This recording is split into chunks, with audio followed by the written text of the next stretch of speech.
Last year, the Marketing and Communications Department unveiled the new branding campaign. Now, they're working on applying the Always Real, Always Troy brand throughout the university. Nathaniel Bliss has the details.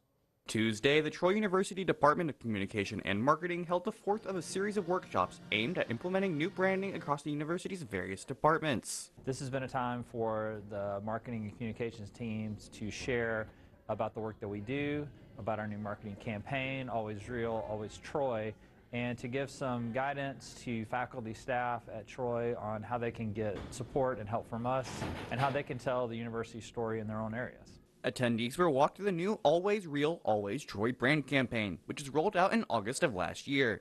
From showing off new colors and typography to providing guidelines for logo use and AI graphic policy, the workshop sought to unify branding across departments. It's important that they speak with one voice and have a unified branding style and way of communicating. That increases credibility. It lets people know that we're all part of the same institution, and it just helps build a better awareness of who Troy is. To Associate Vice Chancellor of Marketing and Communications Leslie Scrushy, the workshops were about more than just branding. They're really more about how we can serve the university stakeholders here, from our students to our faculty, to those who are administrative assistants, those who need to create dynamic content so that they can tell the Troy story. And that story?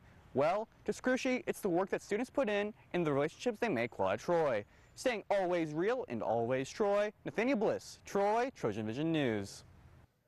If you want to find out more about the Always Real, Always Troy brand campaign or the university's new branding guidelines, visit the website that will be shown on your screen.